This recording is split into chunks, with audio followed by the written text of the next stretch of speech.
සුබ දවසක්. අපි හැමෝම නින්දට යන්නේ සාමකාමී සුව බව නින්දන් ලබා ගැනීමේ අරමුණින්. මෙහෙම හිතාගෙන නින්දට ගියත් අපි කාටත් ඉඳලා හිටලා වගේ නින්ද හා සම්බන්ධ හරි අමුතු අద్భుත සංසිද්ධීන් වලට මුහුණ දෙන්න වෙනවා. නින්දෙන් ඇවිදීම, නින්දෙන් කතා කිරීම, ගැස්සිලා ඇහැරීම, ඒ වගේම නරක හීන බැනීම වගේ දේවල් මේ සම්බන්ධයෙන් උදාහරණ ලෙස පෙන්වා දෙන්න පුළුවන්. හැබැයි අද අපි කතා කරන්න යන්නේ මේ සේරටම වඩා දරුණු නිද්‍රා අත්දැකීමක් ගැන. ඔබටත් ජීවිතයේ මේ අත්දැකීම එක්වරක් හෝ විඳලා තියෙනවා නම් එහි තිබෙන භයංකාරත්වය මොනතරම්ද කියලා ඔබට දැනিলা ඇති. ගොඩක් අයට මේක සිදුවෙන්නේ දවල් කාලය කියලා තමයි කියන්නේ. නිකමට හිතන්න ඔබ උඩුබෙලි අතට නිදාගෙන ඉන්නවා කියලා එකපාරටම ඔබට ඇහැරෙනවා. ඒ කියන්නේ S2 ඇරලා ඔබ වටපිට බලන්න පුළුවන්. දැන් ඔබ උත්සාහ කරනවා ඇඳෙන් නැගිටින්න. මෙන්න මෙතනදී තමයි මේ සිදුවීම භයංකාරම කොටස පටන් ගන්නෙ. ඔබට ඇඳෙන් නැගිටින්න තියා අතපය හොල්ලන්නවත් බෑ. මොනතරම් වීර්ය අරන් උත්සාහ කරත් ශරීරයේ දශමයක්වත් හෙල්ලෙන්නේ නැහැ. මුළු ඇඟම ගල් වෙලා. දැන් ඔබ උත්සාහ කරනවා උදව් ඉල්ලලා කෑ ගහන්න. ගොඩක් අය අම්මේ කියලා තමයි කෑ ගහන්නේ. නමුත් ඔබ මොනතරම් කතා කරන්න උත්සාහ කරත් ඔබේ කටින් ශබ්දය පිට වෙන්නේ නම් නැහැ. ඔබට කිසිම පණිවිඩයක් බාහිර ලෝකයට දෙන්න ඉඩ ලැබෙන්නේ නැහැ. හැබැයි ඔබ අවදියෙන් කියලා ඔබට තේරෙනවා. ඔබට වටපිටාවත් හොඳින් පේනවා. දැන් ඔබට නැවත නිින්ද යනවා. එසැනින්ම පෙර ලෙසම නැවතත් ඔබට ඇහැරෙනවා. ඔබ හිතනවා මේ පාර නම් ඇත්තටම ඇහැරිලා කියලා. හැබැයි බොහොම භයානක විදිහට මේ පාරෙත් කලින් වගේම ඔබේ ශරීරය ගල් වෙලා මොනතරම් හයියෙන් කෑ ගැහුවත් ඔබේ කටින් වචන නම් පිට වෙන්නේ නැහැ. මේ විදිහට දෙතුන් සැරයක් වෙලා බොහොම අපහසුවෙන් තමයි ඇත්තටම නිින්දෙන් අවදි වෙන්න ලැබෙන්නේ. මෙන්න මේ කියපු අත්දැකීම සමහරුන්ට තමන්ගේ ශරීරයේ කිසියම් යකෙක් වැනි හැඩි දැඩි කෙනෙකු තදින් බදාගෙන ඉන්නවා වගේ හැඟීමම හොඳට තේරිලා ඇති. සමහරුන්ගේ පපුවඩ කවුරු හරි වාඩි වෙලා ඉන්න බවක් දැනිලත් ඇති. අපි මේ කිව්වේ හොල්මන් චිත්‍රපටවල තියෙන ජවනිකා සමූහයක් ගැන නම් නෙවෙයි. ලෝකේ පුරාම සැලකිය යුතු පිරිසක් නිතර අත්විඳින අත්දැකීම් සමූහයක් ගැන. හැබැයි මේ ඇත්තටම කිසියම් අදෘශ්‍යමාන බලවේගයක් විසින් ඇති කරන දෙයක් නම් නොවේ.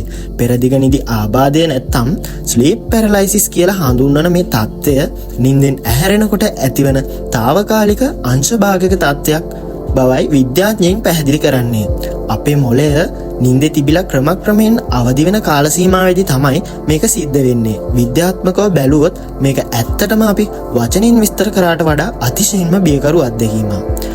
නිදි ආඝාතයක් ඇති වෙන්නේ ඇයි කියලා තේරුම් ගන්න මොළයෙන් අපේ පේශීන් චලනය කරන විදිය ගැන දැනගෙන ඉන්න එක ඉතාම වැදගත්. අපේ මොළය සිරුරේ ඉච්ඡානුක පේශී සියල්ලම පාලනය කරන බව ඔබ දැනටමත් දන්නවා ඇති.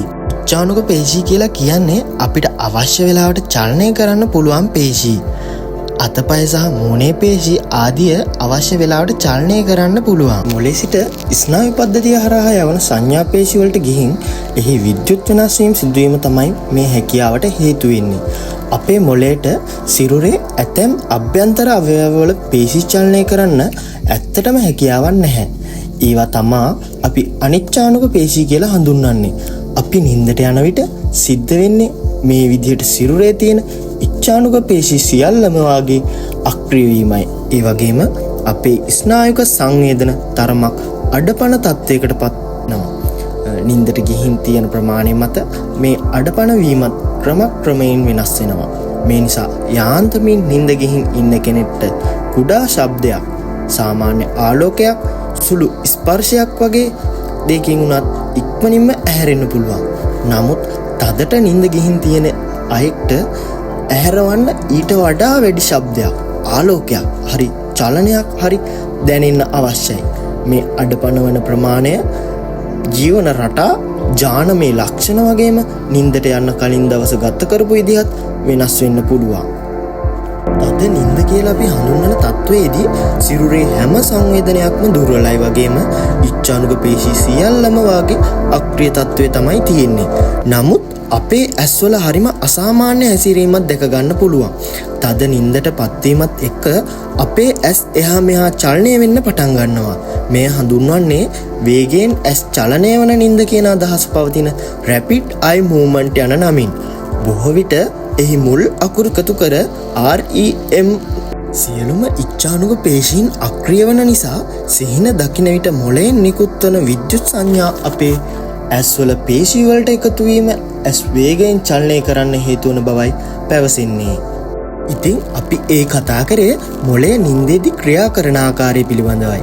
කොහොම නමුත් අපේ මොළය මෙම තත්ත්වයට පත්වෙන විදිහ නම් වෙනස්කම් රාශියක් තිබෙන්න පුළුවන්. අපි එදිනදා ජීවන රටාවේ හැම දෙයක්ම වගේ අපේ නින්ද මොන වගේද යන්න කියන එකත් බලපාන්න පුළුවන්. නිතරම පරිගණක හෝ ජංගම දුරකථන තිර දිහා බලාගෙන ඉන්න එක, පෝෂණයේ අඩුපාඩු, මානසික ආතතිය වැනි හිතේ ප්‍රශ්න, නිදාගන්න වෙලාවේ තිබෙන බාධා වගේම හැම දෙයක්ම මොළය වෙහෙස ගන්න විදිහ වෙනස් කරන්න හේතු කාරණා විය හැකිය. එමෙන්ම මේ වෙනස් වීම නිසා මොළයේ තද නින්දට එහෙම නැත්නම් REM නින්දට යන්න ගතවන කාලය, එයින් ඉවතට එන්න ගතවන කාලය වගේම ඒ විදිහට මාරු වන කාලපරාසය අතරතුර නිකුත් කරන ස්නායුක සංඥාවලටත් වෙනස්කම් හට ගන්නවා. මේ සියල්ලම අවාසනාවන්ත ලෙස පෙළ ගැසීමෙන් තමයි අපි මේ කතා කරන නිදි ආඝාතය නැත්තම් ස්ලීප් පැරලයිසිස් කියන තත්ත්වය හටගන්නේ. නිදි ආඝාතය ඇතිවන අවස්ථාවක අපේ මොළය සාමාන්‍ය විදිහට තද නින්දේ ඉඳලා ක්‍රමක්‍රමයෙන් අවදි වෙමිනුයි පවතින්නේ. සියලුම ඉච්ඡානුක පේශි ක්‍රමක්‍රමයෙන් මොළය පාලනයට නතු වීම මෙහිදී සිදු වෙනවා. කොහොම නමුත් මේ ක්‍රියාවලියට නින්දේ තිබුණාට වඩා වැඩි ශක්තියක් මොළයට අවශ්‍ය කරනවා. අන්න ඒ නිසා හුස්ම ගැනීම සහ හදගැස්ම සෙමෙන් වේගවත් කරමින් ඔක්සිජන් බහුල රුධිරය ගෙන්වාගෙන මොළයේ සෛල පණ ගැන්වීම ආරම්භ වෙනවා. කොහොම නමුත් අපි කලිනුත් කතා කරපු විදිහට විවිධ හේතු නිසා මේ ස්වභාවික ක්‍රියාවලියට බාධා ඇතිවෙන්න පුළුවන්. මේට ප්‍රධානතම හේතුවක් තමයි ඒ කාල සීමාවේදී අවශ්‍ය ශක්තිය ලබා ගන්න බැරිවීම. යම් හේතුවක් නිසා වේගයෙන් හුස්ම ගන්න අපහසු වෙන මොළයට ඉක්මනින් ඔක්සිජන් ලබා ගන්න බැරි වෙනවා. ඒ වගේම තමයි කලින් කිව්වා වගේ නිින්ද වෙනස් කරන යම් බාධකයක් තිබෙනවා නම් මොළයේ අවදිවීමේ ක්‍රියාවලිය අනිසි විදිහට වේගවත් වීම නිසා හුස්ම ගැනීමේ අවහිරයක් නැතත් අවශ්‍ය ඔක්සිජන් සපයා ගන්න බැරි වෙන්න පුළුවන්. මෙන්න මේ අවස්ථාවේදී තමයි නිදි ආඝාතයට මුහුණ දෙන කාගේත් බියකරුම අත්දැකීම ආරම්භ වෙන්නේ. ස්වභාවික විදිහට අවදි වන අතරේ ඔක්සිජන් සැපයීම වැඩි කරගන්න බැරි නිසා මොළයට සිදුවෙන්නේ හෝමෝන හරහා උත්තේජනයක් ලබා ගන්නටයි. ඒ සඳහා මොළය අපි බිය වුණාම හදගැස්ම හා හුස්ම ගැනීම වැඩි කරන ඇඩ්‍රිනලින් හෝමෝනය අනිසි විදිහට යොදා ගන්නවා. බිහිසුණු දෙයක් සිහිනයක් විදිහට පෙන්වා ඔබ බිය කර කෘත්‍රිමව ඇඩ්‍රිනලින් සාවය කරගෙන හුස්ම වේගවත් කර ගැනීමයි එවිට සිද්ධ වෙන්නේ. නමුත් මෙහි තිබෙන ගැටලුව තමයි මොළය තුල ප්‍රතිපෝෂණ ක්‍රියාවලිය නැත්නම් ෆීඩ්බැක් ලූප් එකක් ඇති වෙන එක. ස්වභාවිකව ඕනම කෙනෙක් බියවන්නේ බියකරු මුහුණක් දැකීමෙන් නිසා මොළය භාවිතයට ගන්නේ අන්න ඒ වගේ සිහිනයක්. නමුත් ඒ වන විටත් හුස්ම වේගවත් කරගන්න උත්සාහ කරමින් ඉන්න නිසා අපේ පපුවේ පේශීවල ඉබේම යම් තදවීමක් සිද්ධ වෙනවා. මේ මොහොතේ ඔබේ බෙල්ල පිහිටා තිබෙන ආකාරය අනුව ස්වරාලය අවහිර වෙලා නම් උගුරේ අවහිරයක් දැනීමක් සිද්ධ වෙනවා.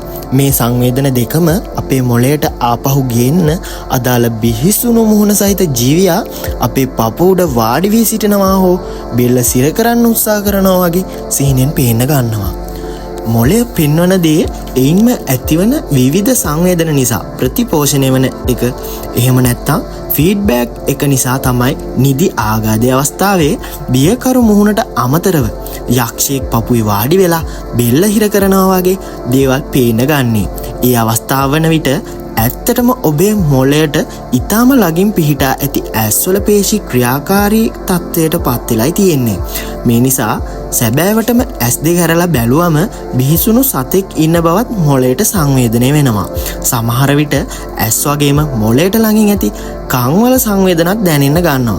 ඇස් වලට පේන කන්වලට අවට ශබ්ද ඇහෙන නිසා ඔබ නිදාගෙන ඉන්න ස්ථානයේ අවට වටපිටාවත් ඒ මොහොතේ මොළයට සංවේදනය වෙනවා. මේ නිසා ඇත්තටම එවිට සිද්ධ වෙන්නේ ඔග්මෙන්ටඩ් රියැලිටි එහෙම නැත්නම් AR වැඩසටහනක් වගේ ඔබට දකින්න තිබෙන වටපිටාව මතටත් මොළය විසින් බිහිසුණු ජීවියෙක් කෘත්‍රිමව එක් කිරීමයි. එයින් ඇහැරුණු වෙලාවේ ඇත්තටම ඉන්න බිහිසුණු සතෙක් බෙල්ල මිරිකන්න හදනවා වගේ අත්දැකීමක් ඇති වෙනවා. සිහිනයක් දකින්නට වඩා ඒ අතිශයින්ම යථාර්ථයට ලංවුණු අත්දැකීමක්. නිදි ආඝාතය එහෙම නැත්නම් ස්ලීප් පැරලයිසිස් කෙනෙක් වඩාත්ම බිය කරන හේතුව වන්නේ මේ වගේ ඇත්තටම සිදුවන ස්වභාවයක් දැනෙන එකයි. කොහොම නමුත් මොළයට දුරින් ඇති අත්වල හා පාදවල පේශි මහා ප්‍රාචීරය ආදී සිරුරේ අනික් ඉච්ඡානුග පේශී කිසිවක් ඒ වන විට ක්‍රියාකාරී වෙලා නැහැ. මේ නිසා ඔබ ඇස් දෙකෙන් පපුවට සිටින බිහිසුණු ජීවියා දැක්කත් අතපය කිසිවක් ක්‍රියා වෙන්නේ නැහැ. හෝ ශබ්ද නගා කෑ ගහන්න හැකියාවක් එන්නේත් නැහැ. මොකද හුස්ම ගැනීම අනිච්ඡානුග ක්‍රියාවලියක් වුණත් කෑ ගහන නම් ඉච්ඡානුගව මහා ප්‍රාචීරයේ ක්‍රියාත්මක කරන්න අත්‍යවශ්‍යයි.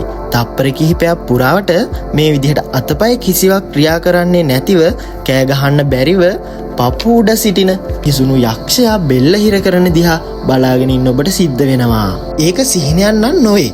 ඔබ ඔබේ විවෘත ඇස් දෙකෙන්ම දකින කෘත්‍රිම දෙයක්. වචනයෙන් විස්තර කරන්න බැරි තරම් බියකරු මේ අත්දැකීම ලැබෙද්දි ඉක්මනින්ම ඇඩ්‍රිනලින් ශ්‍රාවය වෙලා හද ගැස්ම හා ශ්වසනය වේගවත් වෙමින් මොළයට අවශ්‍ය ඔක්සිජන් සපයනවා. එතකොට මොළය සම්පූර්ණයෙන්ම අවදි වෙලා අනිත් ඉච්ඡානුග පේශීන් ක්‍රියාත්මක වෙනවා. පපුවට ඉඳපු බියකරු සතාගේ දර්ශනයත් ක්‍රමක්‍රමයෙන් පහ වී යනවා. තප්පර කිහිපයකදී ඔබට සම්පූර්ණයෙන්ම අවදිවන්න පුළුවන්. නමුත් ලැබපු අත්දැකීම නම් ආයෙත් කාලයක් යනකල් අමතක කරන්නට බැහැ. කෙනෙක් නිදි ආඝාතයේ අත්විඳිනකල් බය කියන්නේ ඇත්තටම මොකද්ද කියලා තේරුම් ගන්නෙත් නැහැ. ඉතින් ඔයත් නිදි ආඝාතය ඇතිවන තත්ත්ව මගහැරව ගන්න බලන්න. ඒ කවදාවත් අත්විඳලා නැතිනම් ඔබ අතිශයින්ම වාසනාවන්තයි. එකවරක් හෝ නිදි ආඝාතයක් අත්විඳොත් ඒ ඇයි කියන එක ඔබට හොඳටම තේරේවි. ඉතින් දෙවෙනේස තුලින් අද අපි ඔබට ගෙනාවේ ස්ලීප් පැරලයිසිස් හෙවත් නිදි ආඝාත තත්ත්වය ගැනයි.